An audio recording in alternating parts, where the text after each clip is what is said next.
Joining us tonight, Nick Clegg, former British Deputy Prime Minister, current President for Global Affairs for Facebook parent company Meta. Thanks for being here. Good evening. It's good to be with you. So you are ending the suspension of former President Trump on Facebook and Instagram.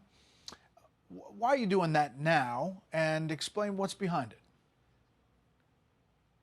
So he was suspended for 2 years from using Facebook and Instagram, and that 2-year clock expires now this month. And so we're confirming that if he wants to, he can, in the coming weeks, he can use Facebook and Instagram again. I mean, of course, there are guardrails, there are rules. He's got to play by the rules, and we're announcing some additional ones today to encourage him to stick to the rules that exist when people use Facebook and Instagram. So they can't be misused. But look, at the end of the day, we believe the American people should hear from, including on our apps and services, from those who want to lead them. And he's a former president of this country, vying to be a candidate for the next presidential elections, and we don't really want to, all other things being equal, stand in the way. So we're trying to strike the right balance between allowing that open debate to occur, whilst at the same time making sure that Instagram and Facebook is not used to, create real-world harm, and that's reflected in what we're confirming and announcing today. Yeah. So just to tell people, and Trump supporters were, I guess they were surprised at the extent of the suspension. They looked back at January 6th and the posts and what he said, and they always took away, these are the supporters, the peace message that he was giving. How did you get to the suspension that you got to? Well, look, we're not alone in this. Consider the events on January 6th to have been very serious, the violence on the Capitol to be exceptionally serious, and the praise that former President Trump expressed for those who were on the Capitol and involved in that violence was something that we did not think was right, which we didn't want to see on our services, and it led to that 2-year suspension. But that suspension has now come to an end. So the question really now is, what do we do going forward? And we think that the kind of issues or the threat to public safety have significantly receded compared to, those days. I mean, remember, back then, Washington, D.C. was under curfew. Government offices across the country were closed or under heavy security. The National Guard was being called out in one state after the next. That, thankfully, is no longer the case. The midterm elections, which are the last big electoral test that we can kind of look at to measure how things are working out, went off thankfully peacefully, and there wasn't widespread violence and disruption. So we think it's right to let the 2-year suspension now expire. It's up to him and his team. If he wants to use Facebook and Instagram, he's now free to do so. But we're very clear, we want him to play by the rules which apply to everybody who uses Facebook and Instagram. Yeah, and listen, we've learned a lot about what the former president, then president, did on January 6th and did not do. I don't want to go too far down this road, but on Facebook, he posted on that day, I'm asking everyone at the U.S. Capitol to remain peaceful, no violence. Remember, we are the party of law and order, respect the law, and our great men and women in blue. Thank you. He posted, we have to have peace, go home. I guess you look at other people who maybe still didn't get suspended on Facebook or Instagram, who have done or said other things. And I'm just trying to get a sense of where the community standards are for political speech and what you took from that day on that decision. Yeah, I mean, like you, I don't think it helps to go through each and every single post that appeared that day.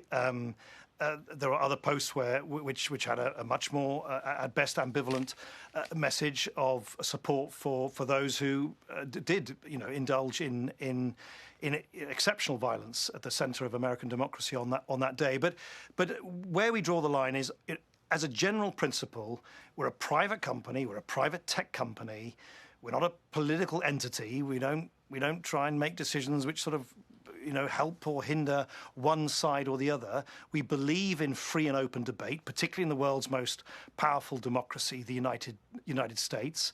And we believe that the American people should be able to hear from their leaders or those who want to be their leaders. We just kind of don't want, I think not unreasonably enough, for people to abuse the use of Facebook and Instagram in a way that would lead to real-world harm. Now, I accept this is difficult because right now in the United States, there's roughly half the country that think that companies like Meta should censor more content, and roughly the other half who think that we take down too much content. I totally accept that there is no decision that we can make that is going to keep everybody happy. We're trying to strike the right balance between free expression, free and open political debate, whilst at the same time making sure that for all the users who use Facebook and Instagram, it's an enjoyable experience. It's one where politics doesn't completely overwhelm their time on social media, and that our apps are not used to create or incite real-world harm.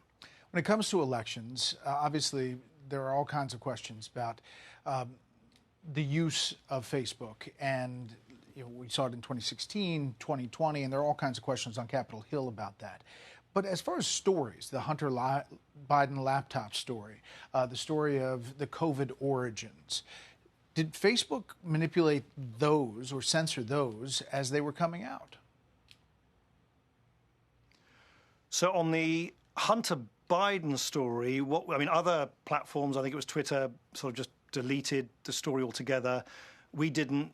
You could still find the story. Millions of people did. But for 7 days, the prominence of the story was less for those 7 days. It's just part of the way our systems work to allow our fact checkers. We have a network of independent fact checkers to look at the story if they wanted to. They didn't, and after 7 days, that what's called in the jargon that temporary demotion was taken off. So we didn't remove it. People could find it. Many people saw it on Facebook. We have this system which works on a whole bunch of content that temporarily meant that it was not circulating as widely as it otherwise would for those 7 day period, and then it was widely seen in the normal way after that 7 day period. That's what we did. That's in keeping with what we've always done, particularly with our fact-checking system. I accept that people should scrutinize that and ask questions of that, but we were not trying to kind of randomly censor content for any kind of political purpose. We were simply following the rules by which our systems currently operate. We've seen Twitter in these Twitter file stories with extensive coordination with the federal government over political speech. How extensive was Facebook or Meta's coordination, and should the federal government have influence over speech on your platforms? So look, if I understand it correctly, the Congress is going to look into this, look into the way that the executive branch does or doesn't try to kind of shape how companies operate. And that seems to me completely right. That's the way the balance of power should work. And I don't really want to comment on that. But on behalf of Meta, we don't operate at the behest of what governments just sort of tell us from one moment to the next. Part of my job is to interact with governments day in, day out around the world. And I can tell you, most of the time, they're immensely frustrated that we don't do what they tell us. Of course, they're free to reach out to us. We need to work with governments, and we are a law-abiding company around the world. But at the end of the day, we try and be crystal clear about where we draw the line, about what we think is and is not acceptable on Facebook and Instagram. We don't do that because we're instructed to do so by governments. We do that as much as we can in line with our own values, a belief in free expression, in self-expression, but also in making sure that people have a safe and enjoyable experience when using Facebook and Instagram. And, I think there are numerous incidents where, far from any kind of suggestion that we are trying to kind of collude or act at the behest of government instructions, there's just often quite a lot of frustration from governments, including in DC, that we don't do what they want. I kind of think that's the kind of natural push and pull of these things. As for what governments intend to do and how the Congress wants to scrutinize that seems to me that's way beyond my remit and our role in Meta, and that's for Congress and for the executive branch to sort out amongst themselves. Well, Congress is clearly going down that road. I don't know what it's going to look like, but there is a concern up on Capitol Hill about damage social media does to young kids. I'm wondering your thoughts about that. You have kids. Do you limit social media use of your own kids?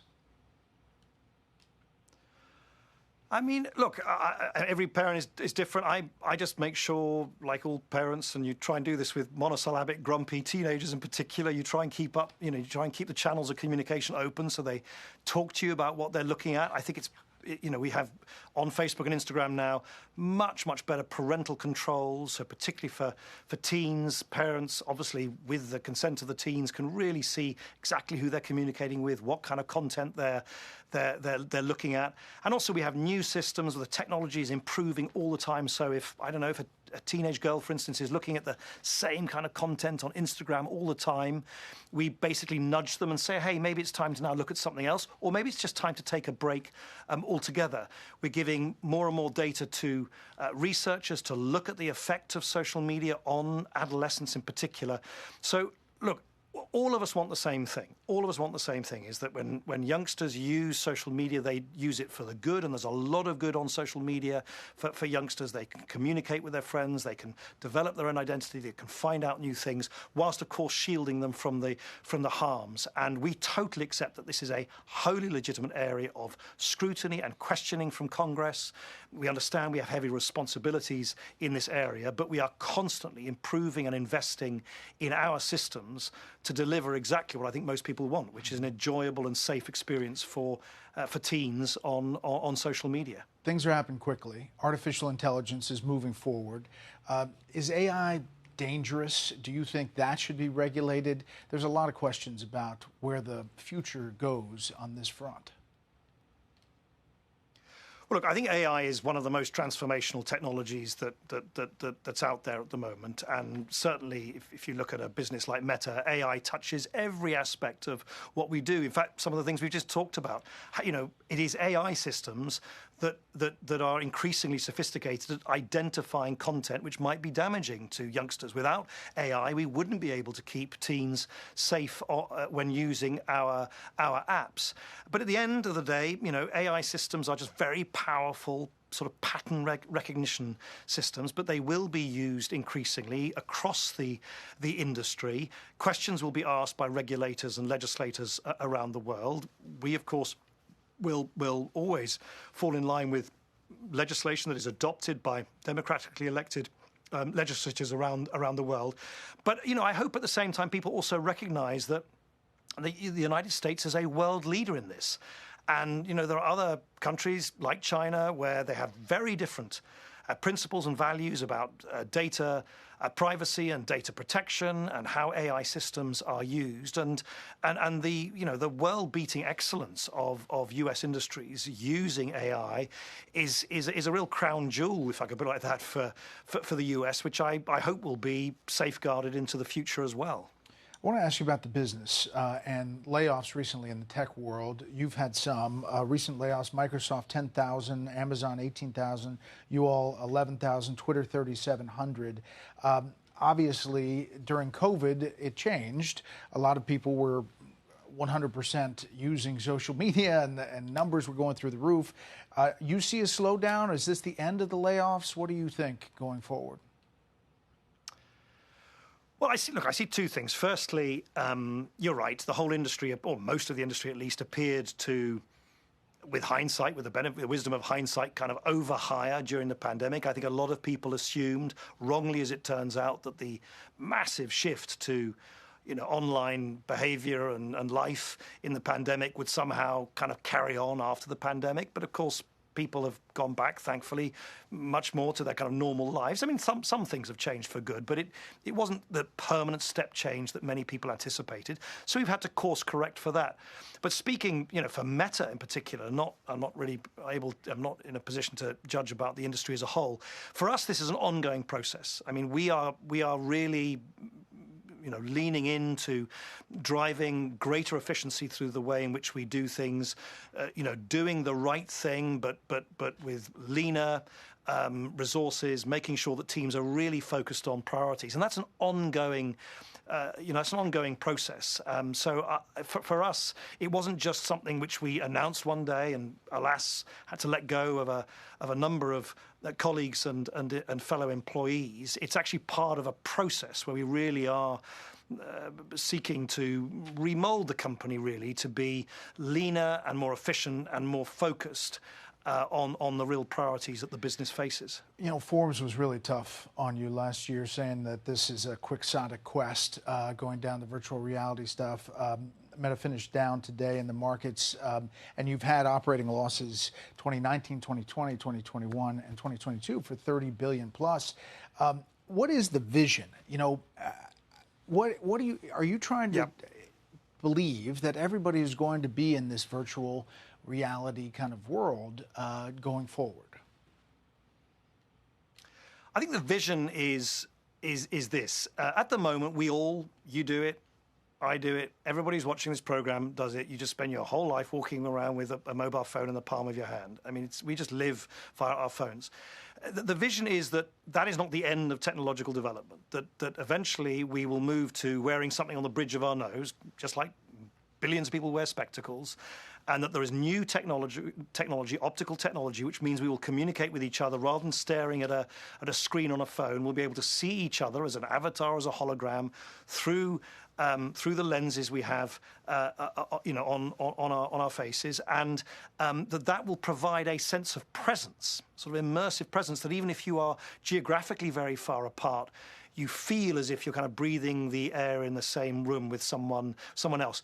Now, look. Let me interrupt, Nick. Let me interrupt. I want to play this video because my family went to the Meta offices, and right. You gave us a little tour of the Meta Quest Pro, the new virtual reality goggles, and we went and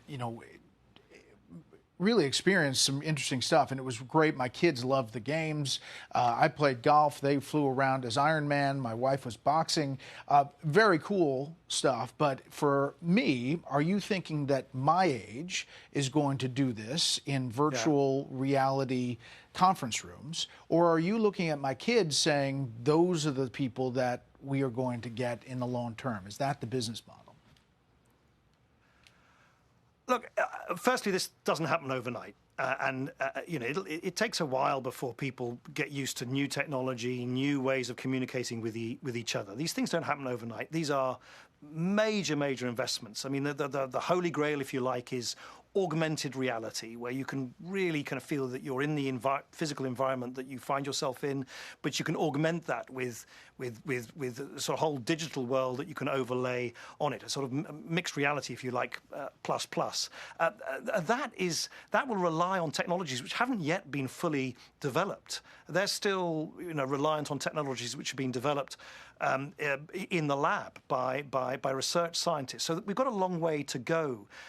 But in terms of the long-term direction, we believe that generally people use technology where it is available to them to communicate with other human beings, even at a great distance, in a way where they feel they really are in each other's presence, where there's a sort of sense of presence and immediacy and intimacy, even though you're geographically far apart. That's what people did when they first could use a telephone, when they could first send an email, when they could first use social media. In that sense, it's just part of the evolution of communication technology. It's the natural next step in all of that, but it's going to take a while. And you're right that youngsters jump into this world much more quickly, I guess, than other folk do. Gaming is always a kind of leading use case. Fitness apps, you said your wife enjoyed that. It's also a growing thing. But over time, that will change. I use, for instance, something that we have called workrooms. I sit in a virtual conference room with my team every Monday morning,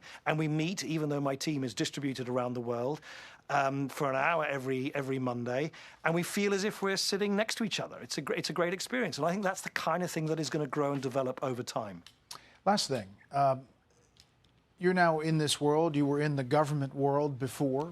Do you think that big tech, Meta, Twitter, others, are the black hat for governments, that they're going to come after you because of concerns they have about privacy and kids and other things? Do you fear that that's coming in really in earnest? Look, I just think it's one of these things that you see these big mood swings. That if a few years ago, tech and social media, it was all brilliant, it was great. The time of the Arab Spring, that was because of social media. Social media could do no wrong. All the leaders in Silicon Valley, walked on water. A big swing against it now. And I think both those swings, by the way, are often exaggerated. Then, social media is not the reason for everything that's good in the world, and it's not the reason for everything bad in the world either. And I think what you're seeing as that kind of mood swing is happening from tech optimism and utopianism to tech pessimism is that a lot of governments around the world, you look in Europe, you look in India, you look in Australia, you look in the UK, look at all the congressional debates in DC, are thinking about what role they should play in putting down some rules of the road, putting down some new guardrails by which companies like Meta should operate. And look, I think that's kind of inevitable, that the technology erupts first, and then some years later, everyone looks at the pros and cons of the technology, and government wants to get in on the act as well. My hunch is that some of that regulation will make a lot of sense and is necessary, but some of it probably will be misplaced and won't stand the test of time. That's the nature of regulation. I really hope these great American companies won't be over-regulated in the process, because if I look at the great competition that we face from, Chinese tech companies, the might of these world-beating American companies is something which I, believe that the US should be very proud of. Nick Clegg, we really appreciate your time. Thanks. Thank you. Thank you.